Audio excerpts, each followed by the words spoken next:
This is the second lecture on unit number 2, means purification of water.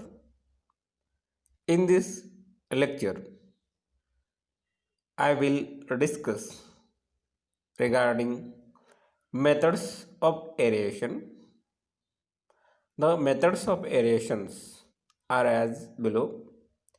First method, by using fountains, spray nozzles. Second method, gravity or free-fall aerators. Gravity or free-fall aerators also divided in two category, means in two subtypes. First subtype is cascade aerator and second incline apron aerator. Third type, air diffusion method. Fourth, trickling bed method. Trickling bed method is also called as multiple trace method or multiple trace aerator. These are the means four methods of aeration. Now we will discuss about first method by using fountains, spray nozzles. By using fountains, spray nozzles, in this method, water is sprinkled in air through spray nozzles, which breaks the water into droplets, thus permitting the escape of dissolved gases. Carbon dioxide gas is considerably removed up to 90%.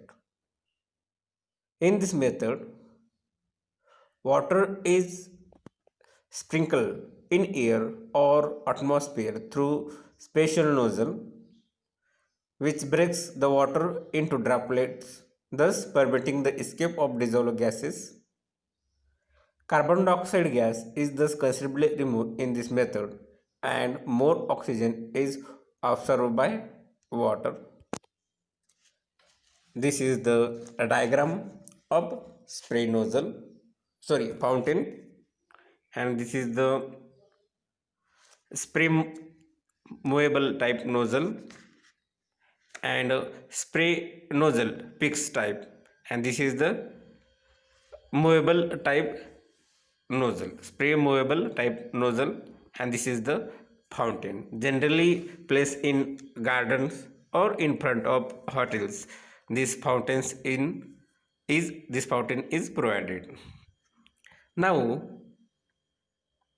by using these fountains or spray nozzles, fine spray of water is formed. When water is discharged under the effect of fountain action, thus extremely minute droplets of water are formed as a result of spray.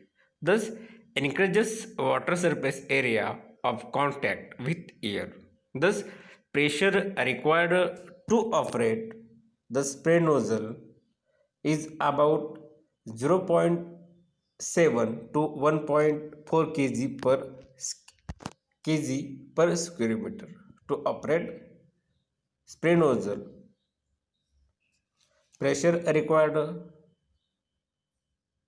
is about 0.7 to 1.4 kg per centimeter square. This is the pressure required to operate spray nozzle. By using such types of aerator, we can remove carbon dioxide, means CO2, and hydrogen sulfide H2S up to 90% by using such type of aerator. We can remove dissolved gases in water, means such as CO2, H2S up to 90%. Spray nozzles may be fixed type or movable type. This is the spray nozzle. Fixed type, movable type. This is the movable type, and this is the fixed type spray nozzle. यामध्ये आपण काय केलेलं आहे, हे जे काही fountain आहे या फाउंटेनचं किंवा स्प्रे नोझलचं वापरून आपण काय केलेलं आहे, जे काही वॉटर आहे ते काय केलेलं आहे, डिस्चार्ज केलेलं आहे, सोडलेलं आहे under the effect of fountain action. ही काय तुमची फाउंटेन ॲक्शन आहे. अशा पद्धतीने ही जी काही वॉटर आहे तर काय होतं आहे, under the effect of fountain action. ह्याच्यामुळे हे पाणी असं उंच उडल्यामुळं काय होईल, हे पाणी पडते वेळेस काय होईल, नंबर ऑफ ड्रॉपलेट्स काय होतील, डॉट डॉट डॉट डॉट म्हणजे जे थेंब जे आहेत त्या ठिकाणी फॉर्म होतील. त्याच्यामुळं काय होईल, जो काही एरिया आहे सरफेस एरिया वॉटरचा तो काय होतो, इन्क्रीजेस होतो आणि त्याचा कॉन्टॅक्ट एअरसोबत वाढतो. मग हे ऑपरेट करण्यासाठी आता हे स्प्रे नोझल आहे, हे फाउंटेन तुम्हाला ऑपरेट करायचे आहेत. मग त्यासाठी तुम्हाला प्रेशरची रिक्वायरमेंट असते. त्या प्रेशरनं आपला वॉटर उंच हवेमध्ये फेकावं लागतं. मग ते उंच वॉटर फेकण्यासाठी तुम्हाला काही प्रमाणात प्रेशर रिक्वायर्ड आहे. मग ते प्रेशरची मागणी किती तुम्हाला 0.7 to 1.4 kg/cm² आहे. अशा प्रकारचं एरेटर वापरून आपण काय करू शकतो, जे काही कार्बन डायऑक्साईड आहे किंवा हायड्रोजन सल्फाईड आहे ते 90% पाण्यामधून त्याला रिमूव्ह करू शकतो. जे काही पाण्यामध्ये जे काही कार्बन डायऑक्साईड आहे, जे काही हायड्रोजन सल्फाईड आहे, जर ते 100% पाण्यामध्ये उपलब्ध असेल तर आपण ह्याचा वापर करून 90% ते आपण कमी करू शकतो, म्हणजेच आपण त्याला रिमूव्ह करू शकतो. आणि जे काही स्प्रे नोझल्स आहेत तर ते 2 टाईपचे आहेत. एक आहे तुमचा मुव्हेबल टाईप स्प्रे नोझल आहे आणि दुसरा फिक्स टाईप स्प्रे नोझल आहे. अशा प्रकारचे हे 2 हे एक्झाम्पल्स आहेत स्प्रे नोझलचे, त्याच्या डायग्राम पण दिलेले आहेत. हे आहे फिक्स टाईप स्प्रे नोझल आणि हे मुव्हेबल टाईप फिक्स नोझल. असे 2 प्रकारचे एक्झाम्पल्स आहेत. आता नेक्स्ट टाईप बघू आपण. नेक्स्ट टाईप आहे तुमचा ग्रॅव्हिटी और फ्री फॉल एरेटर. तर जो काही सब टाईप आहे first cascade aerator. Cascade aerator दुसरं जसं काय असणं, एक सिम्पलेस्ट फ्री फॉल एरेटर आहे. म्हणजे काय होतं, याच्यामध्ये वरून पाणी काय येत राहतं, खाली येत राहतं. एखाद्या उंच भागावर जर नेऊन आपण पाणी सोडलं तर ते काय होईल, ज्या दिशेला स्लोप आहे त्या दिशेला ते पाणी काय होईल, मूव्ह होईल. आणि याच्यामध्ये काय केलं जातं, एकतर स्ट्रेट टाईप किंवा सर्क्युलर टाईप्स स्टेप्स कन्स्ट्रक्ट केल्या जातात. हा लक्षात. म्हणजेच cascade aerators are the simplest free fall aerator.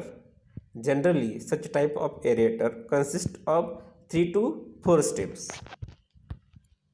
आता इथे तुम्हाला दिलेलं आहे जे काही एरेटर आहे तर हे कसं आहे, तुम्हाला कॅस्केड एरेटर. आणि कुठल्या टाईपचं कॅस्केड एरेटर आहेत, म्हणजे what are the types of cascade aerator, circular type cascade aerator और स्ट्रेट टाईप कॅस्केड एरेटर. आता हे काय स्ट्रेट टाईप कॅस्केड एरेटर आहे आणि हे कसं आहे तुमचं सर्क्युलर टाईप कॅस्केड एरेटर आहे. हे तुमचं काय सर्क्युलर टाईप कॅस्केड एरेटर आहे आणि हे स्ट्रेट टाईप कॅस्केड एरेटर आहे. Straight type cascade aerator. ह्याच्यामध्ये काय तुम्हाला आहे, 2 ते 3 पायऱ्या ह्याच्यामध्ये तुम्हाला काय 3 ते 4 पायऱ्या ह्याच्यामध्ये रेकॉर्ड आहे. तुम्ही इथं काय केलं 1 2 3 असं काय केलं आपण, इथं स्टेप्स कन्स्ट्रक्ट केले आहेत. किंवा सर्क्युलर असेल तर या सर्क्युलरमध्ये पण आपण काय केलं, इथं जे काही स्टेप्स आहेत म्हणजे पायऱ्या आहेत कन्स्ट्रक्ट केलेल्या आपण इथं पायऱ्या कन्स्ट्रक्ट केल्यात 1 2 3 4 असं. म्हणजे शक्यतो याच्यामध्ये 3 to 4 स्टेप्स कन्स्ट्रक्ट केलेले असतात.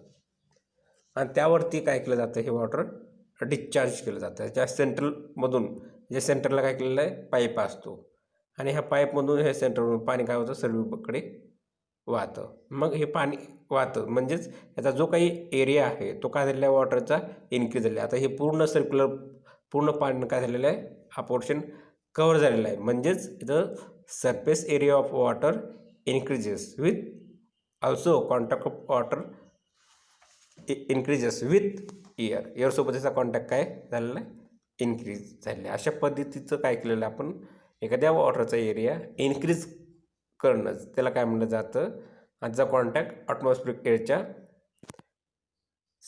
ॲटमॉस्फिरिक एअरसोबत करणं याला काय म्हणलं जातं, एरिएशन म्हणलं जातं. तर आपण काय केलं आहे त्याच्यामध्ये काय केलं आपण, जो काही वॉटर सरफेस एरिया आहे तो काय केलं आहे, इन्क्रीज केलेला आहे विथ एअर. हा एरिया वॉटरचा काय झाला, पूर्ण हा इथं तुम्हाला काय केलेलं ती पूर्ण हा एरिया इन्क्रीज झाला. मग जेवढा एरिया इन्क्रीज होईल तेवढं काय होईल, एअरच्या किंवा ॲटमॉस्फिअरच्या कॉन्टॅक्टमध्ये हा वॉटर सरफेस येऊन जाईल. आणि ह्याच्यामधले जे काही अनडिझायरेबल गॅस असतील, कार्बन डायऑक्साईड असतील, H2S असेल, ते काय होणार, रिमूव्ह होणार. अशा प्रकारचं जर एरिएटर असेल तर ह्याला म्हणणार आपण सर्क्युलर एरिएटर.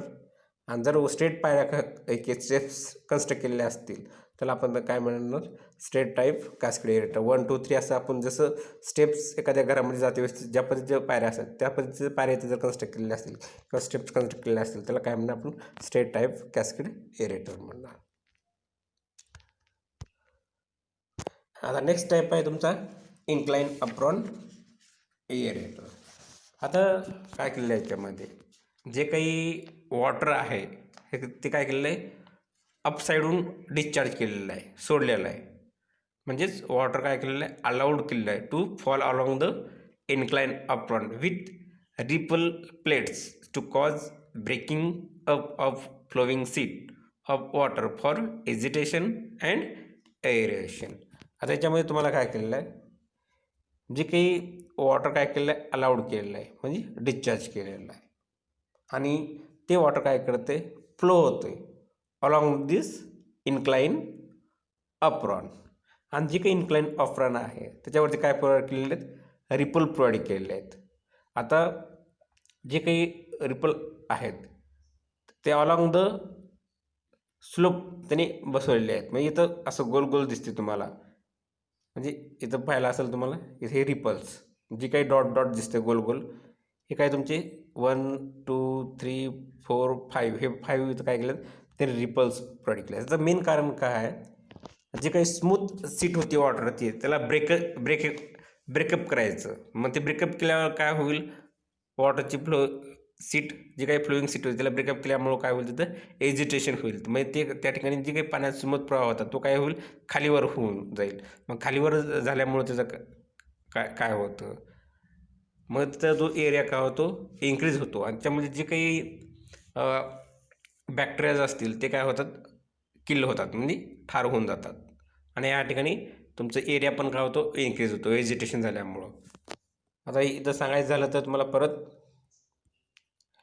आता इथं हे जो काही रिपल प्लेट आहे ते वॉटर काय होईल, इथे येऊन ह्या रिपलवर अटॅक होईल, आणि अटॅक झाल्यानंतर तो इथं वॉटर लेवल इन्क्रीज होईल. असे पद्धतीने तुमचं वॉटर काय होईल, राईज होईल. मग असं राईज झाल्यामुळे इथं काय झालं, ऑटोमॅटिक सरफेस एरिया वॉटरचा इन्क्रीज झाला, आणि अशा पद्धतीने इथं एरिएशन केलं जातं. हे झालं इन्क्लाइन अप्रॉन एरिएटर. आणि ह्याच्यात रिपल प्लेट कशासाठी प्रोव्हाइड केलं आहे, तर to cause breaking of flowing sheet of water for agitation and aeration. Agitation आणि एरिएशनसाठी हे रिपल प्लेट तिथं क्रिएट केलेलं आहे, तिथं प्रोड्यूस केलं किंवा बसवलेलं आहे तिथं. तर हे झालं तुमचं इन्क्लाइन अप्रॉन एरिएटर. आता नेक्स्ट जो काही टाईप आहे तुमचा बाय एअर डिफ्युजन. आता यामध्ये जे काही नेटवर्क असतं कॉम्प्रेस एअर पाईपचं ते काय केलं याच्यामध्ये बसवले. जी काही टँक आहे त्या टँकच्या बॉटमला ते कॉम्प्रेस एअर पाईपचं नेटवर्क प्लेस केलेलं आहे. आणि जे काही मग हे टँक काय केलं जातं, फिलअप केलं जातं. फिलअप केल्यानंतर जी काही कॉम्प्रेस एअर आहे ते काय केलं जातं, सोडलं जातं. आणि इथं तुम्हाला आहेत आणि सोडल्यानंतर इथं तुम्हाला एक पाईप्स आहेत, तिथं नोझल्स आहेत, इथं तुम्ही पाहिलं असेल हे पाईप्स आहेत, आणि त्यावर डिफ्युजर प्लेट प्लेस केलेला आहेत. आणि जे काही एअर बबल्स ट्रॅव्हल होतात अपवर्ड थ्रू वॉटर ते काय करतात, टर्ब्युलन्स क्रिएट करतात. आणि टर्ब्युलन्स क्रिएट केल्यामुळे त्या ठिकाणी एरिएशन घडवून आणतात. मग त्या ठिकाणी सुटेबल नोझल्स प्रोव्हाइड केले जातात, जे काही कॉम्प्रेस एअर पाईप्स आहेत ते कशासाठी बसवले जातात, तर जी काही बबल साईज आहे त्या बबल साईजची साईज कंट्रोल करण्यासाठी. आणि यासाठी जो काही डिटेन्शन पिरियड राहतो, म्हणजे जे काही पाणी थांबवून ठेवायचा जो कालावधी आहे पूर्ण एरेशन होईपर्यंत ह्या टँकीमध्ये, तर ते 15 मिनिट ते पाणी त्या टँकमध्ये तिथं थांबलं पाहिजे. तर हे आहे तुमचं एअर डिफ्युजर. त्याच्यामध्ये आपण काय केलं, जे काही वॉटर टँक आहे ते आपण काय केलं, पूर्णपणे भरून घेतलं सुरुवातीला. मग याच्यामध्ये काय आहे तुमचं, जे काही कॉम्प्रेस एअर पाईपचं नेटवर्क आहे ते बॉटमला टँकच्या प्लेस केलेलं आहे. आणि जी काही डिफ्युजर प्लेट आहेत ते आपण त्या ठिकाणी बसवलेले आहेत. आणि जे काही एअर बबल्स आहेत ते काय करतात, ट्रॅव्हल करतात अपवर्ड्स थ्रू द वॉटर. आणि ते काय करतात ट्रॅव्हल अपवर्ड, त्याच्यामुळे काय होतं, त्या ठिकाणी टर्ब्युलन्स क्रिएट होतं. आणि टर्ब्युलन्स क्रिएट झालं म्हणजे तुमचं त्या ठिकाणी एरेशन अचीव झालं. आणि याच्यावर सुटेबल काय केलेलं आहे, ही जी काही कॉम्प्रेस एक एअर पाईप आहे ह्याच्यावर काय केलेलं आहे, नोझल्स बसवले आहेत. आणि त्या नोझलमुळं काय करू शकतो आपण, जे काही एअर बबल्स आहेत त्याची साईज आपण कमी जास्त करू शकतो. आणि जे काही टँकमध्ये पाणी थांबवून ठेवण्याची जो काही कालावधी आहे तो किती आहे, 15 मिनिट्स आहे. आता याच्यामध्ये असंही करू, याच्यातून जे काही एअर्स बाहेर पडतात असं कन्सिडर करू. एअर बाहेर बाहेर पडल्यानंतर ते काय होईल, ह्या वॉटरमधून ते काय होतात, पास होतात, म्हणजे मूव्ह होतात अपवर्ड्स थ्रू वॉटर असं. आणि हे एअर इथून निघून जातात असं, कारण हे टॉपचं काय आहे, ओपन आहे. आलं का, हे ओपन असल्यामुळं काय होईल, जे काही एअर आहे ह्या पाण्यातून ट्रॅव्हल होऊन अप निघून जाणार. आणि असं ह्याच्यातून निघून गेल्यामुळं काय होईल, ते एरिएशन अचीव होईल. ह्या जे काही टँकमध्ये वॉटर होतं त्याची जी काही ऑक्सिजन लेवल होते ते काय होऊन जाईल, त्या ठिकाणी इन्क्रीज होऊन जातील. आणि एअर बाहेर गेल्यामुळं काय होईल, तिथले जे काही अनडिझायरेबल गॅस होते, कार्बन डायऑक्साईड, हायड्रोजन सल्फाईड, ते पण काय होऊन जाईल, निघून जाईल. जो ओढर होता तो पण इथं काय होऊन कमी होऊन जाईल. तर हे साधारण एकदम सोपं मेथड आहे एरेशनची. आता नेक्स्ट टाईप आहे तुमचा बाय युजिंग ट्रिकलिंग बेड्स, त्यालाच काय म्हणलं जातं, मल्टिपल ट्रे मेथड. आता यामध्ये काय केलेलं आहे, वॉटर पंप कुठं बसवलेला आहे, तर तुम्हाला टॉपला एक ट्राविक हाईटपर्यंत काय बसलेलं आहे, फिडिंग टँक प्लेस केलेला आहे.